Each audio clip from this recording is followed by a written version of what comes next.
Hey guys, I've got Tadros here. Bassem. Yeah, Bassem. Yeah, Bassem's my full name. yeah. Bass is perfectly fine. I've gone by it most of my life. Beautiful, beautiful. We were just talking a bit earlier about how important it is to pronounce people's names right, and my last name is a real trip up. It's a tough one. Why don't we try and get Bass to say it for me? It's Kyle Spider. I don't know. I can't remember the rest of it. Spider-Man rides. No. Yeah.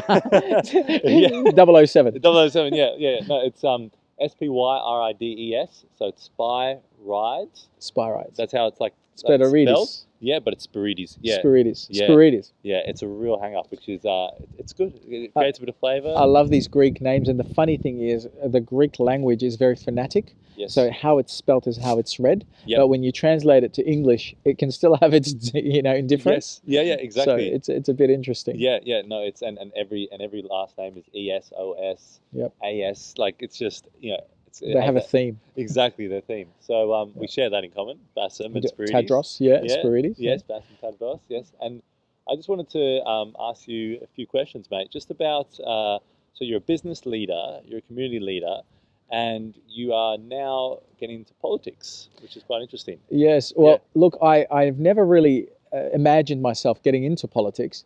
Funny enough, I was speaking with a lovely lady who's a senior councillor in my region. Yep. And we were just having a chat about my history, what I've done. And she said, "You've always been in politics. It's just a different organization. Yes. When you're serving the community, you're actually involved in a level of politics. Yep. But obviously getting into parliament, for example, then you're playing in a different field, you're playing in a different organization." Yes. And I said, "Oh, well, I never saw it that way." And it was a really nice reframe for me. Yep. So that I don't look at it from the point of view that I was looking at it previously, which is I don't want to get involved in politics, and I don't Why want. would I want to go down that road? Yeah. Well, often what we usually see of politics is politicians down each other's throats. Yep. People pointing out the flaws in other people. Yes. Perhaps it's to help them gain votes. Perhaps it's because of their own shortcomings of not sharing what they could be sharing that could really help the people what they stand for. So I want to play Popularity contest and scandals and internal fighting and kniving and all of that, and Yeah. we see them in Parliament House Yeah. just having Mr. Speaker, and they're really having a screaming match. Yeah. And so what I would love to see in politics, the future of politics, Yes. is people that respect each other's point of view and focus purely and wholly and solely on what they're presenting as solutions for the Australian people. Yep. That's it. Yes. And it should be cut off at the knees where they're starting to bag or put somebody else's policies down, because that's not what it's about, Yeah. And I think that they're a reflection of society. That's the interesting thing, is that how they behave and how they decide to kind of I guess work together with each other is really a reflection of us, because 100%. one of them is chosen. Yep, that's middle class Australia. That's the good old Aussie bloke. That's the person we want in there. This is more of the the corporate sort of bloke. That's who we want in there, and it's a reflection of us as a society. Totally. And you know what? It's good that you say that, because it makes me think about, if this is behavior that was happening in your household, would you stop that? If it was your son talking that way to your daughter or something like that, would you say, "Hey, cut it out"? Speak to her with respect. Don't tell her, don't bully her into telling her what you want her to do. Show her what you want to do. Yes. And focus on what you can bring as a solution to this situation, rather than putting the other person down to try and make a point. Yeah. And if we apply that same rule to your workplace, it would be the same. Stop. It's not about bullying someone into agreeing with you. Yep. It's, can you see it from their point of view? And if you can't, what is the solution you're bringing to the table? Exactly. And I think what we've allowed as a society is these people that are acting like children and having a tantrum in Parliament, instead of people that have a healthy view on things and can represent their solutions for their community and for the people that they're representing. Yep. And that's it. Yeah. It's solutions or nothing. Yes. If you can't help, and if you're not part of the solution, you're part of the problem. Get out of the way. Yeah. And so the future of politics, in my view, is where people are honouring and respecting each other, even if they're oppositions. Yep. And they work towards focusing on presenting their solutions in complete harmony with themselves, with their party, with their group, with their community, and with zero disrespect to the other party. Yeah.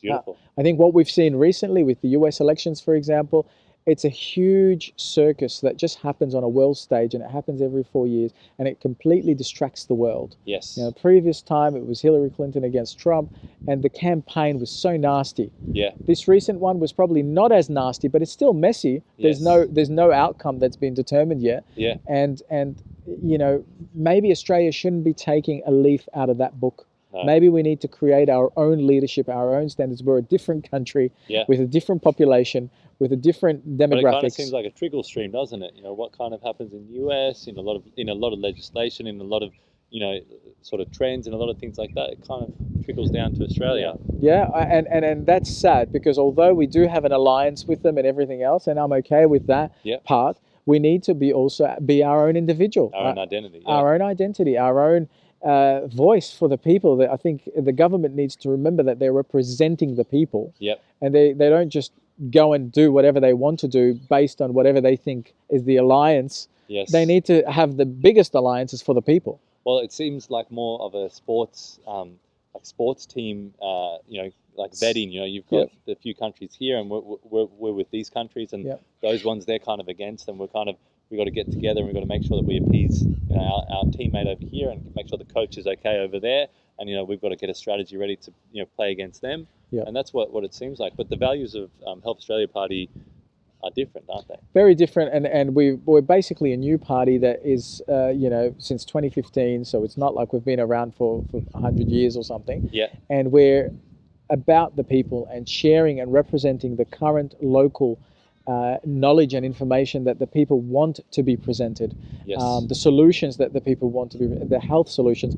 The common misconception when people hear Health Australia parties, they think that it's to do with individual or personal health, but we're actually more about governance, economy, all different health from different aspects. Yes. Because the health of the country, the heartbeat of the country. Exactly. The health of the community, the health of the farmers. Whatever it is, that particular sector or segment that you're representing as part of Health Australia candidate or leadership, that's what we're talking about. So, of course, personal health is impacted by financial health. Yes. Economy health is impacted by business health and industry health. And so all these healths are integrated. And if we could just look at a healthy economy, a healthy way of life, if we're talking about farming, organic farming, if we're talking about healthy environment, then we're talking about healthy, clean air and water and food supply. It's very important. Yes. You know, the more we can keep it as simple as that, the better we can honor what we're doing rather than overcomplicating it. Exactly. Yeah. Still pay attention and still pay respect to nature and, you know, like Mother Nature as we advance, you know, in our own civilization. But don't disregard Mother Nature. Don't disregard those sorts of things. You know, Totally. Because look at how sick people get when they, you know, when you spend all your time at home, you know, on devices, on electronics, detaching yourself completely from, you know, a park, from a nature trip, from, you know, natural food. If you just eat food just straight out of boxes non-stop, that has preservatives, and that's not very healthy for you. The further you get away from Mother Nature, as you know, as a human being, you know, the more you enter sickness and and disease, and you know, and not just, you know, physical, mental, you know, and spiritual as well. You know, because you're not connected. You won't care about that tree if you if you see it as just something in the way of my house, something in the way of my, you know, you won't care about that tree anymore. You won't care about, and so if you, and I think it's all a, you know, it's a kind of, it becomes a ticking time bomb, or it starts a trend. If you disrespect, you know, say your family member, your woman, your friend, you know, one day, and you don't address that, you don't look at that, it will just keep going. So if you disrespect someone online, if they've got some sort of opinion and they're sharing something, and you just say, you're an idiot, I hate you, you're terrible, all this sort of stuff. Just because they have a different opinion. Just because they have a different opinion, which, like, my God, like, we sat around fires, as a civilization, we sat in rooms with people that had totally opposite opinions of us. But the whole point is to have discussions with those people. But, you know, if you, I guess... Well, that's what diversity is, right? Yeah. So diversity isn't about having the same opinion, agreeing all the time. No. It's about respecting each other's opinion. Yes. And where you're coming from, where I'm coming from, where everybody else is coming from, and coming up with an integrated, holistic idea that is respectful, that comes from an essence of love. Yes. rather than an essence of judgment and hate and Or I need to be right, I need to be correct, I need to get the badge. which is very common these Yeah. days. Everybody thinks they're right just because they have an opinion. Yes. But the key Yeah. idea That's a is, good one. you know, maybe you are right, Yeah. but the how do you bring that across? How do you represent that? Is it about being you know, liked or disliked, or is it more about being right and representing the truth? Yes. These days, we live in a society that is all about information. It's an information age. Yes. And I've been calling it for a long time over information. Yeah. Now we can actually start to call it misinformation, Yes. because there's a lot of misinformation floating around, and it's very hard for people to discern the difference between what's right and what's wrong, who's paid to have that out there, who's presenting this information, and the information may be by two great doctors when it goes completely opposed to each other. What people don't realize is that's what science is. Yeah. Science is not meant to completely prove something to a complete point. How it's would just we have meant had to see any experiment or test if we, you know, yeah, exactly. we didn't ask the questions. And so the key, when you tie it back to spirituality, your true discernment comes from being within spirit, inspired in spirit. And spirit doesn't have to mean religion. It doesn't have to mean anything like that. It could actually be somebody that's not religious at all, but they have a practice that allows them to connect and harmonize within themselves. Could be an internal compass. It could be. Yeah, it could be your gut feeling, your soul. One with nature. Yeah. You know, someone that harmonizes and understands what you were saying about the harmony of plants and trees and respecting their coexistence with ours, rather than saying it's in the way of my house and chop it down. Yeah. That tree may have been around longer than you have been, your parents have been, your grandparents have been, and you just come and chop it because of something. Can you build around it? Yes. Can you and look, a lot respect of people, it? And the respecting, a lot of people might not respect the conversation or the spiritual, the soul, get deep. Oh, that's woo woo. You know, that's a big term, woo woo. Sure. But just go out into, you know, park, sit there for a few seconds and just monitor, just have some self-awareness, just be aware, how do you feel? You know, go to the beach, how do you feel? Go for a swim, you know, take a bit of time into nature and then just be self-aware and go, wow, am I calm? Am I, you know, when I was on the computer, when I was on the phone, when I was, you know, freaking out about everything going on in the world, now I'm just in nature and let me observe myself. Let me observe, you know, let me put my hand over my heart and just feel my heartbeat for a few seconds and observe how I'm feeling. Society has self-observation. Absolutely, yeah. Self-reflection, self-observation, really important. Society has evolved, if you want, or have they fallen back?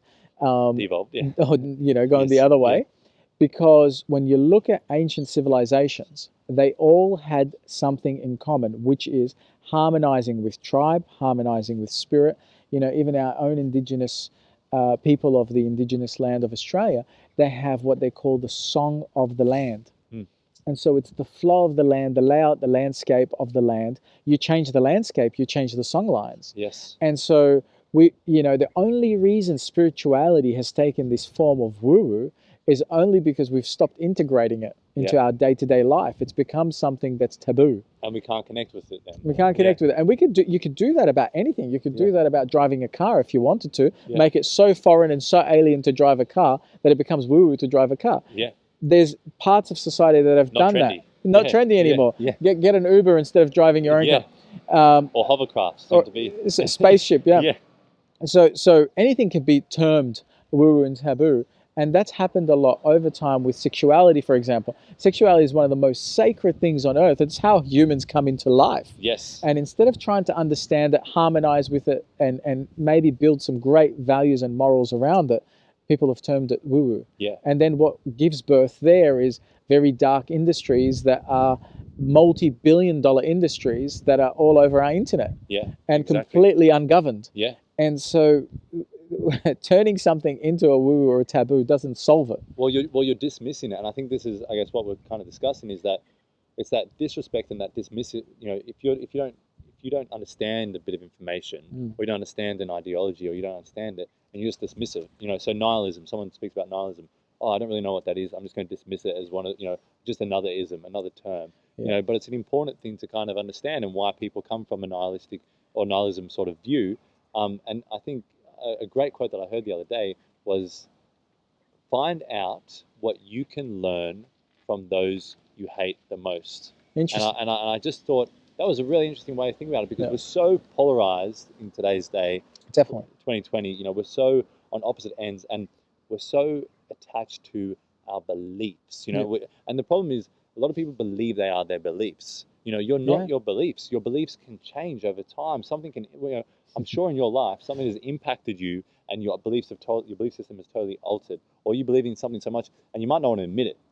I think a lot of times for males, maybe, your partner says something. Yeah, so your partner says something really like wise, or maybe teaches you something, and you go, I won't tell her that really helped me out, and I'm taking more care of that anymore, because of that pride. But I think you've got to ask yourself, are we coming from that place like of love, or are we coming from that place of I need to be right, I need to be attached to this category, I need approval of people that I don't even know, and I need to be attached to my beliefs because they are who I am. You're not that. You're so much greater than your beliefs. And usually that comes from fear of being wrong, fear of rejection, Yeah. fear of not being popular, whatever it may be. Yes. Fear of having a different opinion. Yeah. So I must absolutely be and comply with what society's setting out for me. And a lot of it is also unconscious. Yeah. So if we go back to what you were saying about the different teams, if you like, where it appears almost like football teams. Yeah. What if there's an illusion that they're different, but some of them actually play the same through their preferencing? Yeah. They like fixing in sports. They agree to whatever they behind closed doors. Yeah, yeah. And so we've got to be careful of that, because if we condone that as a society, then suddenly we're making something like that right when they're supposed to be addressing different views from different angles to bring a collective understanding or collective solution, which is what business does. It's a problem solving thing, and that's where business, and recently we've seen you can hate and dislike and everything, but you might see politicians that come through the gates, and they come from a place of business or a background in business, and they address a lot of problems in a different sort of way, and they get a few more things done in certain areas. They might not be liked, they might be hate, they might not be statesmen, but they get certain things done. And I think that's that's the difference of these sort of parties. I mean, one of my views is that maybe we can get to a certain stage in humanity where overbearing political systems become redundant, because so many entrepreneurs get together and find solutions for society, and society can become even more self-reliant. You used to go to government for, well, we can't build roads, we can't get together, society can't get together and do these sorts of things. We need to employ a government, and we need to give the government taxes for these things, which I strongly believe is important. But what happens when that government no longer serves you, and what happens when they are telling you what you can and can't do down to every little point of your life, in terms of even coming into your own house and dictating certain how you rights live, and certain decisions that you have in your own life. I mean, where's the freedom in that? Where is the human rights in that? Where is the understanding that my government is there to serve me? And they're operating from a place that is of my best interest, not their best interest. And so I think that's the key thing. If we have a governance that we trust, because their best interest is serving our best interest, then that makes sense. But if we have a governance in place that is governed by people that have a different best interest to the collective, they have an interest that serves corporations, whether it's big pharma or whether it's big corporate, whatever it is, that's where the problems become way more apparent. Because they're not serving you. And you could be an inconvenience in the way of them serving something else. Exactly. Are they focused on a wellness system, or are they focused on a sickness system? Because the sickness system has more subscribers and it generates more money. The wellness system means potentially certain businesses go bankrupt. Because they have no practice anymore in supplying drugs and all sorts of other things. So I think the key going forward and presenting solutions is to ensure that we're representing healthy people in a healthy way with healthy ideas that come from a healthy intention of serving those people, not serving anybody else. You can't have two masters. You really have to have the one, and the one master in governance should be the people that we serve. That's it. That's the one governance. People say, oh, hang on, but you've also got to serve your party and you've got to serve the law. Well, they should all be already in harmony with serving the people. Well, that's the whole point of government, and it's a taboo topic, and talking about politics, and oh my gosh, this is a political Mainly because people don't understand it. Yeah, it's sensitive. I don't want to get talk to people. I don't want to get into that. But you think about it, governance and politics. It's about getting together so we can organize life and we can simplify it. Yeah. Because a lot of times it's just become like, how complex has it become to do the most simple things? How complex is it to manage and take care of your own health these days? Totally. There's 100 million different things you can do, but wow, I can go walk, which is something I do every day, a little bit longer, and that can improve my health. Well, I can do something simple. It's become so crazy that the people that need the system and rely on the system, like the sick people, the elderly people, they've been shut out of the system that they need and that they need to trust and rely on. Yeah. In case other people need it, yet the hospital's all empty. Yes. So I've been speaking to people that work in hospitals where they said we've cleared all these floors to make room for people that come in with a certain disease. Yes. But the floor is empty. And yet the people that have preconditions that need the treatment, need the surgery, can't go there and can't have their surgery, can't have that operation that could potentially save their life. Yep. So that's how crazy things are becoming. And so let's just touch a little bit, because the taboo thing has come up twice. In our conversation, at least. What becomes taboo? Things that we don't understand. Yes. So once upon a time, something as innocent as the fork, and I'm talking about cutlery here, spoon and fork was demonized because it was called something that demonized it because people didn't understand it because they wanted to eat with their hands. Oh, wow. Right? And so it became something of Satan, something of banish it to the shadow realm. Exactly. Until it became understood and readily accepted. Yep. And so everything in life that we turn into a taboo means we just haven't shined enough light on it to understand it better. Yeah. And figure out. Fear comes from not knowing. Exactly. It's false evidence appearing real. Yep. And all we need to do is just figure out, by shining some light on whatever the topic is that we're calling taboo in our life, in our own self-governance. Yes. What is it there for? What's it meant to serve? What's the greater purpose? What's the essence behind it? And if we try and figure that out and sense that within ourselves, which is what you're talking about with the self-reflection, then we might figure that, hang on, it's not taboo at all. Yeah. It's not woo-woo at all. What are you talking about? We're talking about spirituality in the sense of connecting with nature and environment. Well, we'd be dead if we didn't do that. Yeah. If we didn't harmonize with our nature and our environment and honor it and respect it. Yeah. No wonder why we get sick. Yeah. Are we chopping down the trees that are supposed to be giving us oxygen? Yeah. Are we chopping down the things that we need in our life? Oh, why are we doing that? Yeah. And so suddenly shining a light on something can help us understand it better, ask the right questions, exactly, delve deeper rather than the surface level. Yeah. And the fork idea is just a very classic example from ancient times. I love it. And that's the thing, it's the observation. I think self-observation and self-awareness. I lived with my grandparents and I grew up with my grandfather for many years, and he was very good at just observing. He wouldn't say a lot of words. There'd be a party, he would just observe. And his words would stick because they were wise, and they came from a simple understanding that I, in my teenage years or my early adult years mindset, could actually understand. Might have taken a few times for the message to be delivered, like with the political party, it's going to take a few times for that message and a few efforts for that message to be delivered. Yeah. But when it's delivered, it sticks with you. It's kind of attached to your soul, attached to your heart, and it's basic principles of nature and like the laws of the universe. Like looking after your family. You look after your family. If you don't feed your child, what happens? Great. If you don't feed the environment, what's going to happen to the environment? Yes. You can just like a parallel, or you can just like a mirror, apply that basic family structure, Mother Nature, to everything. Would you like us to share some value with the audience? Please do. Yeah, go into it. The Help Australia Party values. Well, I was just thinking, even picking this particular point about being an observer. Yes. And rather than judging something and dismissing it, that we take our time to reflect on it from a healthy space. Yes. I met a gentleman recently. He's old enough to be my grandfather. Yes. Beautiful soul. Yep. And I was affected at the time when I met him. I was a little bit emotional about something that was deeply affecting me. Yes. I'd gone through a situation in business and I felt betrayed and I was really traumatized. Yeah.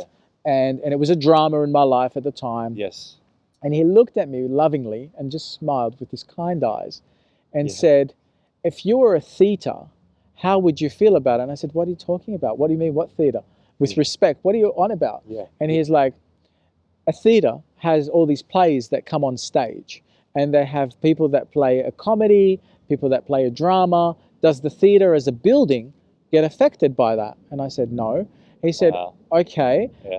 So when the theatre gets affected by it, does it become the theatre or does it become something else? Perhaps it becomes part of the play, like one of the characters, it becomes the audience. And he goes, and that's how you've got to view your life. Yes. And I said, well, hang on, let me put it in more modern terms, because you're putting in theatre. I haven't really gone to too many theatres lately. Yeah. And I said, so in my terms and most viewers' terms, if I was to look at life from an observatory point of view as a TV, the TV isn't affected by what channel you're playing. Yes. Whether you're playing a channel that has a drama or a horror story or a comedy story or a love story, the TV is the TV. Yep. It doesn't change its identity, its feelings, it's whatever. No. And people are going to say, well, the TV doesn't have an identity and feelings. But we just, for this example, imagine the TV is impartial of what's being played on the screen. Yes. It's a vessel. It's a vessel. And delivering a message. If we look at our lives like that and what's going on around us, and we can say, I could have the opportunity here to just view this as an observer, as the screen or as the projector or as the theatre, and not be impacted. The moment I'm impacted, I'm part of the play. Yes. I'm taking a role here now. I've become an actor, or I've become something. Emotionally attached to the actors, emotionally attached to the circumstance, the environment, the happenings. Exactly. So to pull back a little bit, be the observer, as your grandfather put it, as this man that could be my grandfather. Yes. In different forms. Yes. Yeah. I love him. And this conversation that we had was so deep and profound, and it really helped me a lot. To a whole new level, and it developed these new levels of respect between us, just because he was willing enough to go there with me, to talk to me about something like that. Exactly. And that would have been against your certain belief systems or emotional attachments that you brought in on that time. So he was going against the grain, telling you something that you weren't going to openly agree with, not trying to appease with you. Great insight. He was actually trying to say something to the contrary of you in order to help you. Yes. If I was impartial to the situation, I would have been able to see what he's saying immediately. Yeah. But because I was so traumatized and I'd definitely bought into my drama, and I was playing a role in that drama and feeding it. As we all do, as we do. And I pulled back in that moment just to entertain what he's sharing with me, to see if I could try it on for size. And just that pulling back for the moment completely dropped dissolved, like you would when you throw some salt in water, it dissolves. It dissolved the whole thing for me. It collapsed it. And so then I had a choice from that moment onwards. Do I want to re-enter the play as part of the drama, as one of the drama pawns, actors, characters, or do I want to play a different game and go back to being the observer and see how I can do this differently, look at this differently, respond differently? And that changed everything. And so that's what I think, if we could share value with the audience in this time in life, whatever it is that you're going through, whether it's a health concern, a family stress concern, a business stress concern, an economy stress concern, or even if it's a happy concern, it doesn't have to be something that's a bad concern. Just try this on for size. Step back, look at it from the eye of an observer, not someone that's impacted by it, even though you may be impacted by it. And attached to it. Detach for a moment, just for a moment. And give it that space to go, how can I watch this unravel from here? How can I play a different role in this if I'm going to play a role? How can I bring different light to this if I'm going to bring a light to it? Or I could just choose to stay completely detached still. Sure, Kyle. Look, it's interesting because I've never really fathomed the notion of getting involved in any form of politics. The most I ever got involved with politics is showing up for the elections and making a vote. But having said that, 2020 is one of those years that make you really rethink lots of different things. And one of the things that I assessed in my life is, what role do I want to play as a leader, both in my family and my community? And what would stop me from getting out and playing a bigger role? There's often this feeling of we need to see a change. And now more than ever, there must be a change, and I really think to genuinely want the change, you've got to be the change. Yes. Yep. And so Agree I with that. found alignment with Health Australia Party. Yep. One of the most important things that I've learned in my life is values. So if your values and my values have some synergy and some alignment, we're more likely to work well together, to honor the work that we're doing, to honor the people that we're serving, and to do things that are much more powerful. Yes. If our values don't align, we're more likely to run in conflict, or at least have a lot of things that we're going to struggle with. Yep. And so the Health Australia Party has a very, very easy policy or ability to show others that they're there for good reasons, to Yep. show solutions. Not so much that they want to go against anything. Yep. They don't stand against anything per se, but they stand for everything in terms Yes. of providing people a solution. What do I mean by that? So I mean, they don't stand against policies that are working currently. They're not anti. They're not anti. Yeah. Right? Yes. They're not anti anything in that sense. Yep. Now, I don't want this to be to sound like, well, so that means they're pro everything. No. No. But at the same They're time, obviously against, I guess the obvious sort of things that are harmful to humans. yeah, And the dangers in that area. yes. They're not necessarily anti this and anti that, because as soon as you become anti, Are you things part of the explode. problem? Yeah. Like for example, when we've all heard this, so I'll use it. It's a terrible example, but I'll use it. When we've heard the war on terror, yes, isn't war terror?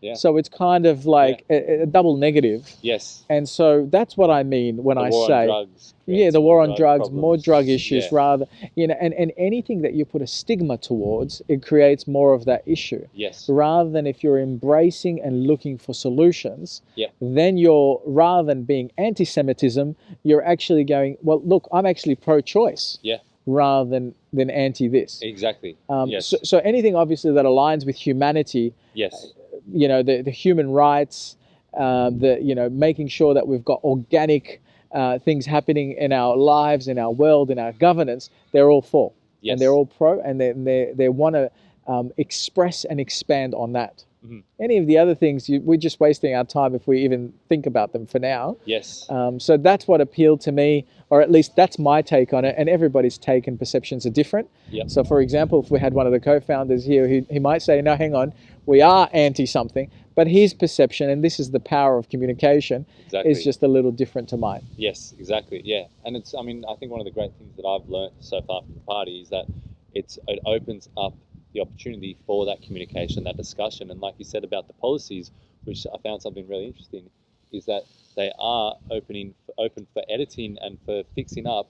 You'll look at the policies and you'll go back and you'll say, maybe we could change this, maybe we could alter this. Let's have a look at a few things. Absolutely. And then you can work on it. So then you can make it the perfect, pinnacle of good policies and good values of the Health Australia Party. It's not set in stone. We're always going to stick here, and this is our only, and our only way that we can work with this. You bring up a really good point, and it's that rigidity that sometimes defines a party in a harsh way or in not such a great light, because they're so rigid and not willing to flex and move with the time. Yes. And so our party's reasonably new. They've been around since 2015. Yep. And their policies are great in my view. But is there room to improve on greatness? Of course there is. Yeah. And so if there's someone like yourself that's passionate about a particular topic, and you raise that, we go, okay, great, why don't we sit together and work out how would you like us to modify our policy? And we'll run that by the leadership team, and as long as it meets and fits within our alignment, we'll change the policy. Yep. To make it better, Yes. to improve it for the reason of serving more people. Yeah. So for you, this came at the right timing, or was it a reaction thing? Because I always remember this saying, a quote, or I guess someone that said to me when I was a kid. It was a counselor at school, and I saw him, and he was helping me through some things, and he walked me down the stairs and out into the open, and everyone could see that I was with this counselor, and so obviously as a teenage kid in a all boys school, started to get nervous and everything, and he was quiet the whole way down as we walked down the stairs, and he said to me, he goes, Kyle, it's how you react in life that counts, it's how you react, and he just left it at that, and that was just enough for me to really take into my life and use so many different aspects of my life, especially in modern times, especially with everything that's going on. And it's how you react, because you can react and go insular, you can react, go that way. I know that I've got pre-existing conditions, and a lot of people came to me and went, oh, like, shouldn't you be worried about this? Shouldn't you, and I went, no, I'm going to go and, boost up my health. I'm going to get back into running every day. I'm going to, get some vitamin C, get vitamin T, vitamin K2. I'm going to boost up my health. And actually, this is a reason for me to, live healthier and better. So I guess the long-winded question is was this a reaction, the reason that you went through Health Australia Party, reaction to this sort of year, or was the timing? Well, again, so perceptions and differences of choice of words. The way I see life is nothing has meaning until you assign it with meaning. Yep.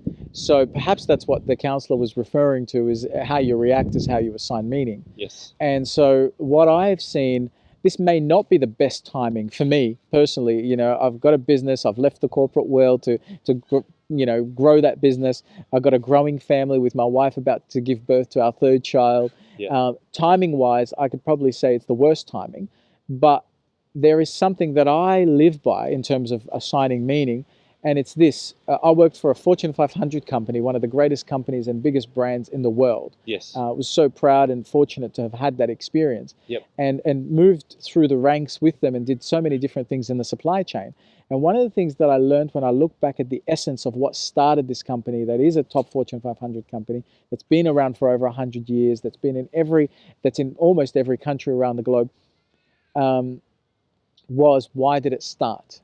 I look for that. I look for the essence of why something started. What's the intention behind it? Yes. And I found that the message from the foundation was necessity. Yep. The tractors that they were building, the equipment, the technology, the innovation was all birthed from necessity. Yes. So solving a problem. And so that's my involvement with Health Australia Party, is I feel that they've been birthed out of necessity in this day and age to try and deliver a message that is important. So the first essence of why their necessity was coming about was to represent natural health, natural medicine, natural practitioners, and be their voice, and to help them, basically have a presence from a governance point of view. Yeah.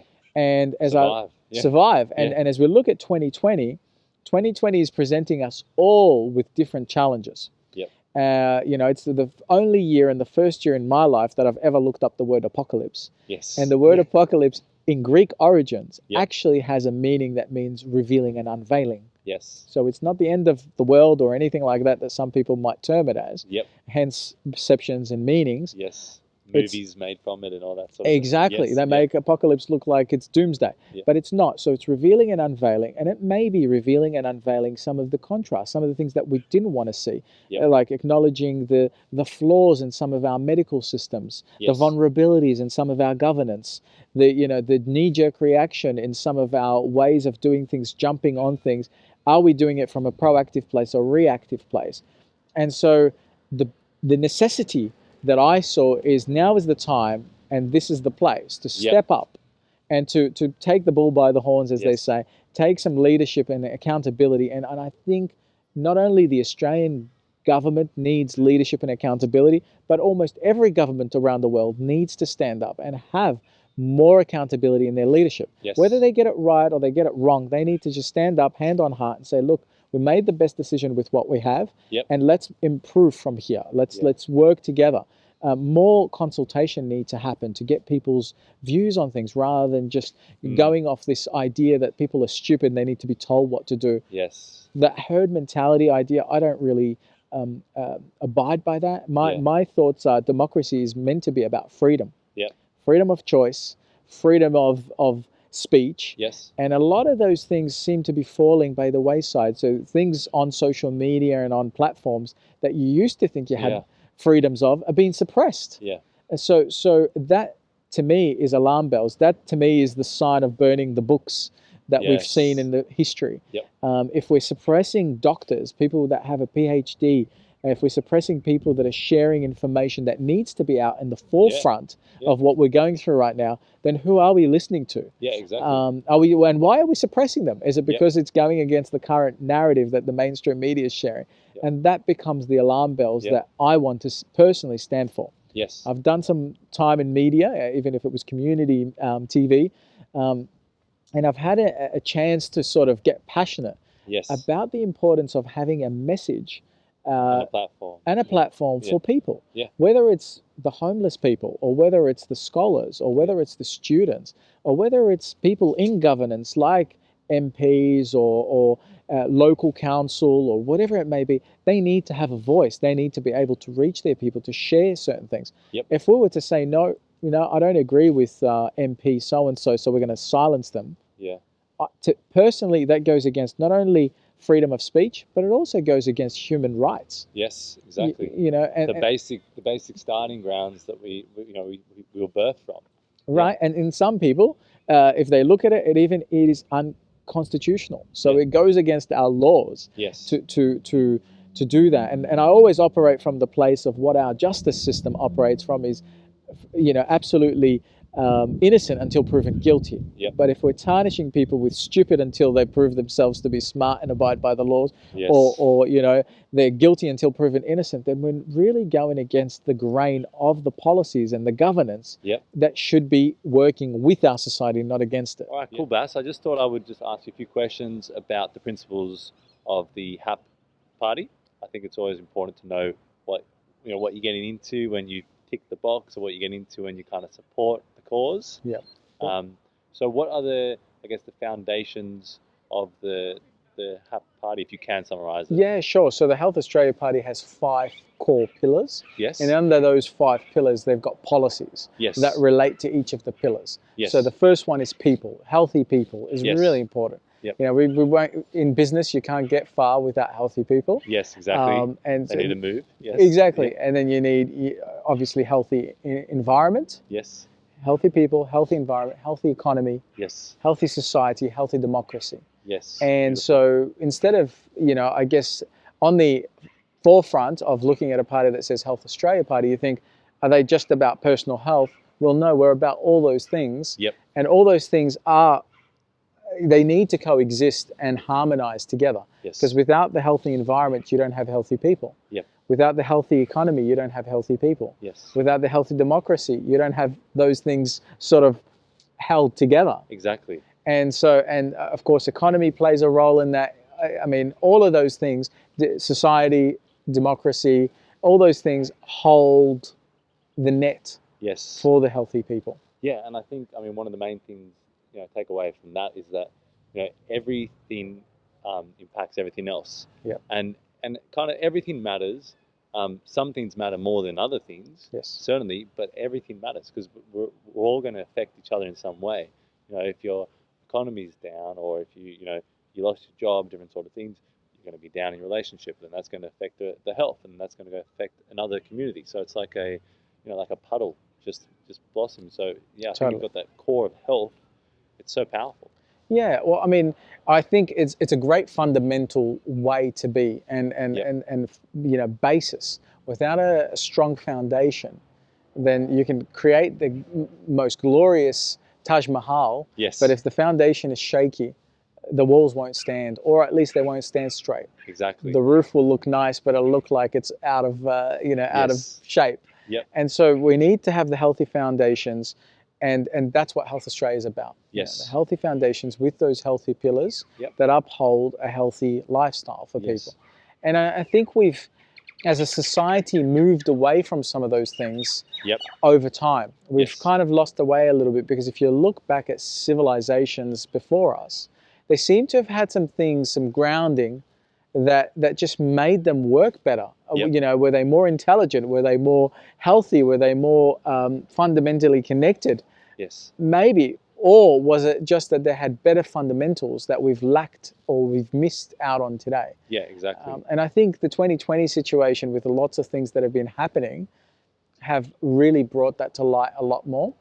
So this is where leadership needs to stand up, and leadership needs to be accountable, have integrity, have, you know, the ability to say when we've done something right, this is what we've done and this is how we got here. Yes. And when we've done something that didn't go the way that we planned, we need to still be honest and transparent about it and say, look, this is what's happened.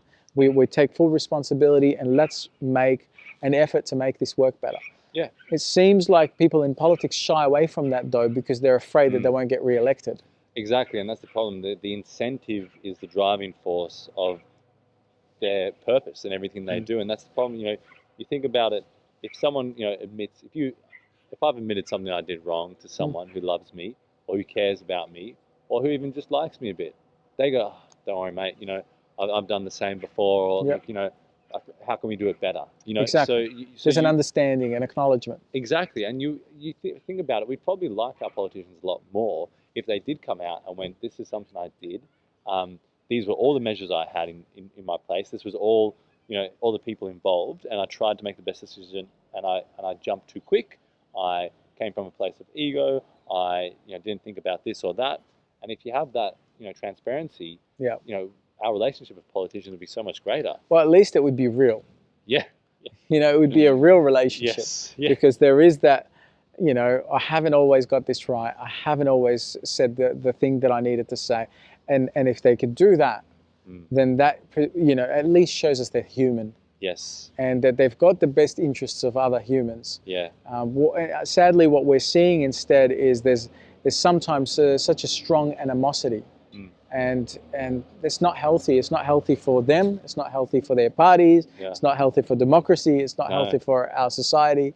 Exactly. And it needs to change. Yeah, if you think about the worst societies that have hated their ruler, you know where that goes. So it's just it's important to have some transparency and some likability, and a bit more likability than, oh yeah, mate, I could probably have a beer with him, or yeah, I probably watch a footy. I bet he watches footy too. A bit more likability than, you know, something that maybe a good circumstance came into place and then they took charge. You know, the circumstance happened and look, I was, you know, the leader here, so look at me and how great I am. You want a little bit more, you know, from them, a little bit more that you can connect to and care about and be interested in. And I think that transparency is so important going through, because I do believe that the truth always finds a way. Absolutely. I believe it's just such an undeniable thing, and whether there's people jumping on it, whether they're trying to brush it up with a bit of Photoshop, whatever they're trying to fix up, the truth will always find its own way.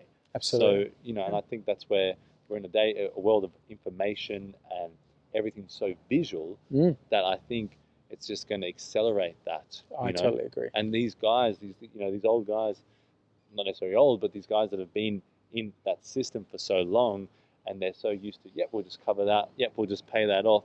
We'll just sort that out. We'll just fix this. You know, we'll get rid of this problem easy. Their easy problem-solving solutions are not going to be around anymore. I call them political hacks, because they've learned by being institutionalized in that system for so long. Yep. And institutionalized is another word for insanity, right? Yes. And they use the system for their benefit.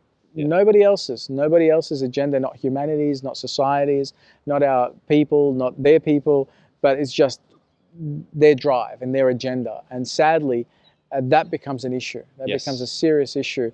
That eventually, when the truth comes out, it's either too late because they've moved on, they're past, or whatever, somebody else has come into power, and people they develop an apathy. It's like, what can we do about it? You know, he's no longer in power anyway. Yeah, but you know, what you brought up a great point. Like, I think everyone should follow the money. I think following the money, you know, there's an old saying, like, follow the money, and you know, you'll find the truth with all these sort of things that are coming out. You know, documentaries on Netflix and different sort of things that we look at wrong and immoral, organizations that we thought were moral coming out. And I think, you know, you look at it, how can a leader or a president, you know, go into power?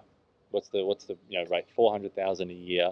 You know, I think in the US it is 400,000 a year or 200,000 a year, and then come out a multi-millionaire, you know, buying houses all over the place and just enjoying the lavish life, which I'm not against anyone enjoying the lavish life, but you got to think, where did that money come from? Are they using their influence to help their country, or are they using their influence to help themselves? Yes. And it's a good question that you're raising here, because everybody should be asking this question. When we're in a position of leadership, in a position of power, power is one of those things that is easily abused. Yep. And so people could tend to go, well, let's blur the lines a little bit over here. Let's accept this handout over there. Yes. And a little bit of this and a little bit of that adds up to corruption. Yeah. It definitely adds up Yes. to not seeing the best interest of your country, but seeing the best interest of the corporations or the people that are funding your campaign, Yes. whatever it may be. And I think that brings the point in Australia. We need a transparency in the donation system that goes towards political parties. Yep. It needs to be honest and transparent. If we Yes. see a big corporation supporting or sponsoring or paying for a government or a particular party, there needs to be some honesty there. Yep. And you know, with Health Australia Party, for example, we won't accept donations from corporates. We'll accept donations from individuals. Yes. And if there is a large corporate donation that is being proposed, we ask them, why? Yeah. What's the intention behind this? What would you hope to achieve by making this donation? Yes. And if there is any blurry lines, Yep. we cut that right there before we even receive that check, you know? Yeah. And that, I think, allows that integrity Yes. that promotes the right behavior from the beginning, not the corruption, not the, oh, we've accepted $1 million from so-and-so, now we've got to try and pass this in Parliament because it fits with their agenda. Yeah, exactly. And so, I mean, we're not really outing anything here that is brand new. This has been happening probably since the days of Caesar. Yes. You know? Yeah. So then it brings us to another question. Is this system the right system for humanity in the year 2020? Yeah. You know, we've inherited a system that goes back way before me, you, and our forefathers. Yep. It goes back maybe to the ancient Greeks. It goes back to the Roman Empire, Yes. and so on. Yep. And democracy comes from a particular, Greek individual. And we both have, the ties with the Greek Cypriot backgrounds. Yeah, exactly. Yes. So whilst we look at that, great grandfather. exactly, we look back at that system and we can honor the structure and the makeup and the ideas that went into it to provide a fair system. Yep. But if that system isn't fair and it isn't serving people the way it needs to be, then there's nothing that should be stopping us from re-exploring or looking at a better system. Exactly. A better way, a better technology, a better thing that may be better for our democracy, our society. Maybe it's not even the system of democracy. Maybe it's a different system altogether. Yeah.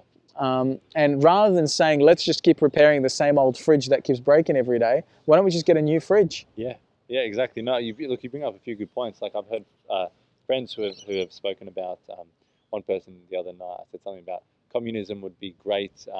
It's just people that make it flawed. And I went, but communism, you're giving all the power over to the state. Right. Where democracy, you're giving the power over to the people. Right. And that's a blurry line as well, because in democracies, are you really giving the power over to the people? Or is it an illusion? Yeah, is it and a lot of those sorts of things. So I think, yes, we got to understand that humans are flawed, and and I don't think generally a system where everybody gets the exact same thing and we treat everybody, because that's going out saying everybody's going to do the same work. Yeah. If I go, I'll pay you 50,000, I'll pay this person 50,000, but that person might sleep on the job.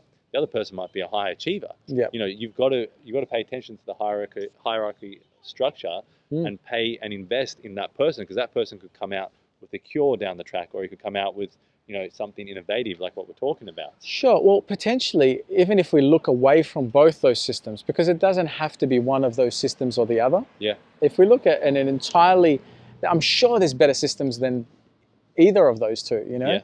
And the idea of exploring that would be fantastic. I think I'd welcome it. Yes. The idea of looking at restructuring. Well, in Britain, they had a, instead of economy, it was a kind of like a favor, like in some of the communities back in the day. Bartering system. Bartering sort of system, and that's how some communities, Sure. kind of, developed. And then also I've heard of communities in India where it's similar bartering system, and there's no finances, there's no money, there's no paper involved. Sure. And then I've also heard, it would be a lot better if money had a gold little imprint on it. Sure. Sure. So I think there's definitely, yes, humans are flawed. Yes, the system is flawed. Yeah. But yes, there's good things out of it as well, and that's where I try to have a balance. Where I think I'd love for entrepreneurs to get their hand in. I'd love for philanthropic people to get involved and keep innovating and finding solutions, and make sure that this sort of government, or say a cluggy, not necessarily government or politics, but a cluggy system doesn't hold society back. Yes. And doesn't confine society. I think the biggest issue is that it doesn't try and control and dictate to society, which we've seen in many countries, in many societies, many groups around the world. And I think that's, if you've got a policy, a list of policies in the Health Australia Party that's all about giving, I think it's the giving nature rather than the taking nature. Well, putting people first is one of those great things. Honoring the idea of, if we're in the democracy system, honoring the democracy system. Yep. Human rights. Yes. Working from the pillar and the idea of we're dealing with healthy people, not with sick people. Yes. And that's really important, especially in the space of health and mental health. You want to have that approach under the people category of, we're working with people that are healthy and we're assisting them either maintain health or improve their health. Yes. Or if they've had some sort of condition or precondition and they feel, well, how do we educate them so that they continue to do the right thing to drive better health? Yes. Self-preservation. It all comes back to that self-preservation. Totally. And when you work from that premise, it's like working from the premise with democracy that you've got the right to freedom. Yep. You've got the right to be proven innocent till you're proven guilty. Yes. Rather than trying to make people feel that they need to be trapped and they need to be treated like they're stupid, or they need to have their human rights stripped off them. Why would anybody do that? Yeah. You know? And I think that not only goes against democracy, it goes against the law of nature. Yes. And Human nature, yes. natural laws, and even the laws that used to govern us before any democracy is the law of free will. Yeah, exactly. So when we strip away people's free will, free rights to do what they need to do, not only with their lives, but with their body. Yes. We're taking away body autonomy that drives to, I think that is the definition of slavery. Yes. You know, we take that away from people. You don't know what to do with your body, Kyle. Let me tell you what to do. Yeah. You're now property of the state. Yeah. And so I think sounds like a good sales spin. yeah, exactly. And so we need to really be aware of these things and restore these things rather than these philosophies and values and basic principles of humanity. You know, we are the one being that actually, or one of the things in our world that can actually make decisions and have been given the dignity to make decisions, free will decisions. Yes. You know, this tree behind me, this tree is going to do its thing. It's going to spread its roots. It's going to try and strive for the top of the top of the ceiling or the sky, where humans can go, you know what, today instead of working, I'm going to sit on my bum, I'm going to eat some Cheetos, I'm going to watch some Netflix, I'm going to take it easy. And they can do that for as long as they like. Or they can get up one day, go for a run, they can get up another day, they can go to a library. They've got the choices of whether they want to strive for greatness or strive for a better way of life or strive for more health or not. And that's the dignity. And that's what we're saying, the free democracy is they've got the choice. But at least let them have the bloody choice. Let them have it. And it comes back to what you said about great sales speech.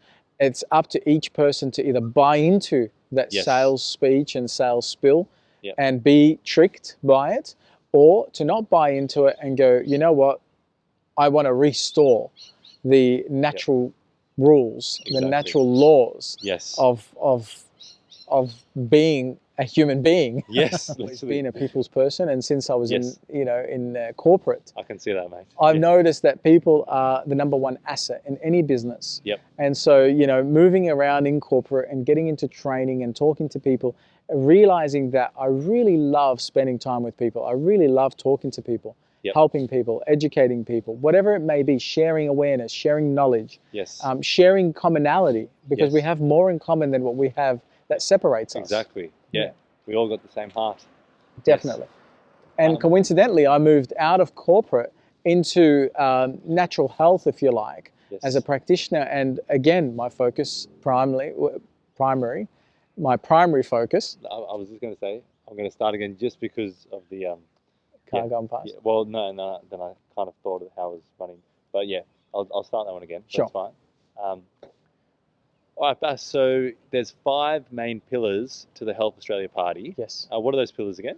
Okay, so it's about people, economy, environment, democracy, and society.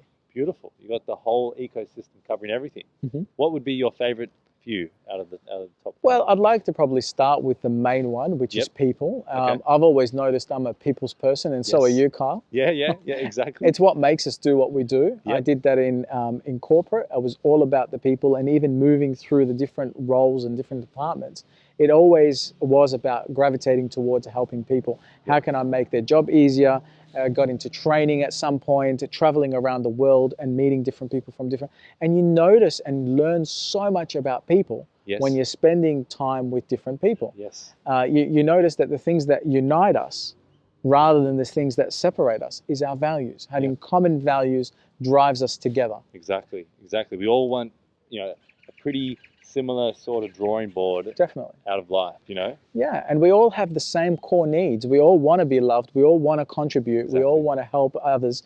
We all want to have a healthy family and healthy economy so that our businesses can thrive, our children can thrive, and the future, not only of our children, but our children's children can thrive. Exactly. And I think that's a big point, especially with isolation and sort of separating and kind of confining and maybe the sort of nihilism sort of view of not, my voice doesn't really matter, or, what's my vote really going to count for? Yeah. I think, that really affects our health, and talk about the whole health ecosystem, because we all want to be, a cog in the whole thing. We all want to play a part. We all want to get involved. If there's someone building something, even as a kid, you can watch kids, you can watch your own kids. If your kids, one or two kids are building something, what happens? Curiosity. I want to be involved. Totally. I want to add value. Totally.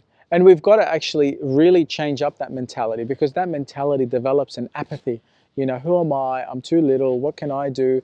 It's a really poor mentality that I think has been slowly brainwashed or put into people. And it needs to stop, because people these days, you find they get more passionate about their footy team winning or losing the grand finals than what's actually affecting our society. Yep. And so they need to get on with being and developing a passion beyond self to ensuring that they are passionate, excited, integrated, do vote, do get involved in the things that shape our society, like politics. Yep. Because we know that with certain policies in politics, it affects our health, it affects our freedom, it affects our human rights. Exactly. And they need to have a voice, even if it's just through voting, to make sure that those votes count. Yeah. Because if they don't do that, because of apathy, because they're not interested in looking at who's doing what, it's too complicated. Politics could be like a different language, like a foreign language. Yes, yeah, with all the different terms. Yeah. And people get lost in those systems, and they develop this apathy attitude, and they kind of go, I don't know who to vote for. They do donkey votes, which is a waste of vote,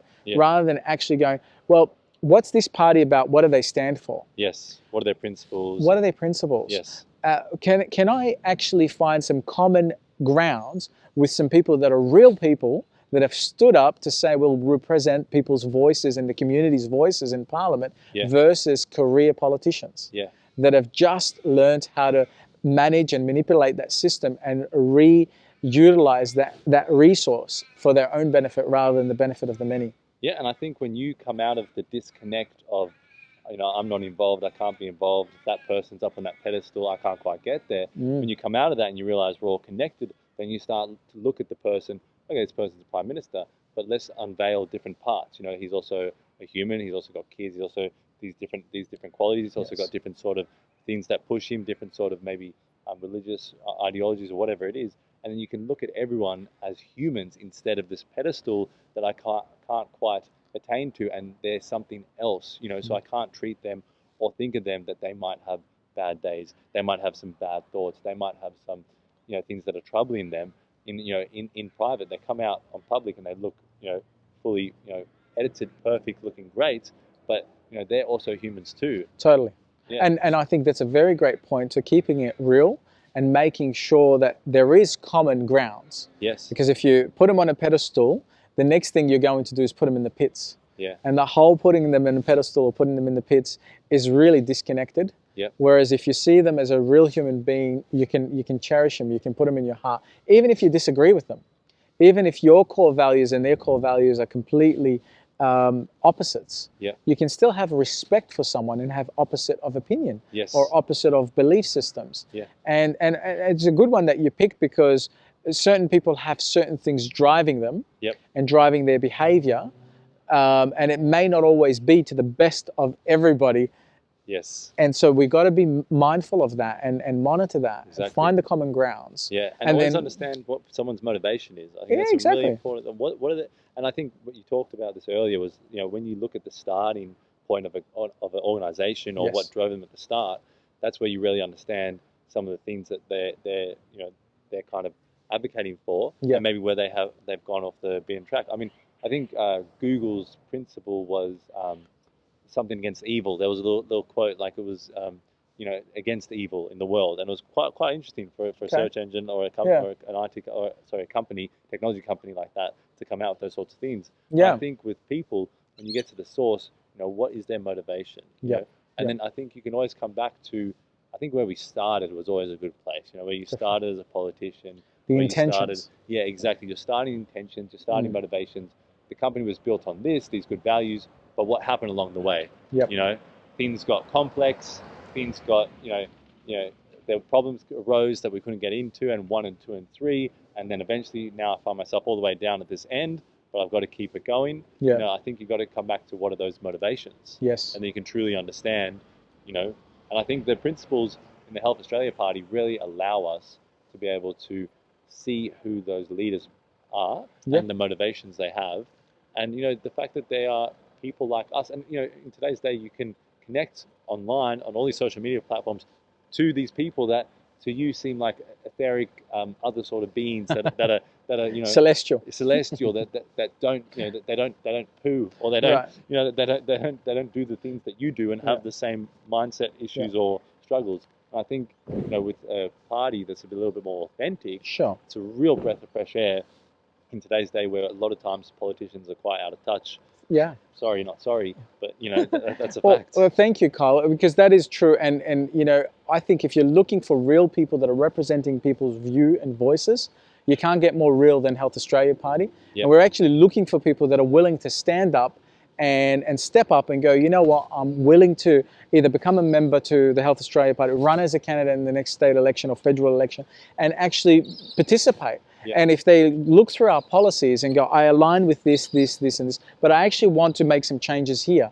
I want to integrate a little bit more. We will take that on board and we'll change our policies to ensure that they are harmonizing with our community views. So that you can't get more real than that. Exactly. No, I love it. I really appreciate it. And I think for everybody watching and everyone at home, if you can support the Health Australia Party, or if you're just interested in the Health Australia Party, we'll have a link down in these video descriptions. But it's just something else out there. I think a lot of people might be feeling like, where can I connect? I'm a bit different than Bob, Sally, and Jane. I'm a bit different than the community that I'm with, but I can't really find other people to connect with that have the same values, that actually really believe in self-reliance and taking care of your health, and have an understanding of where we have come from, and are not robotic. And I think it's when I discovered you, Bass, I think I was like, wow, there's this whole Health Australia Party, there's this whole organisation, there's all these people coming together. And before that, I didn't think that something like this existed, or the potential for something like this existed. So I think it really breathes new life into our own purposes and our own values, and us being able to come together as a community with those like-minded people. Absolutely. Thank you so much for your support, Carl. No worries. Thank you. Appreciate it, Bass. Thank you. Cheers.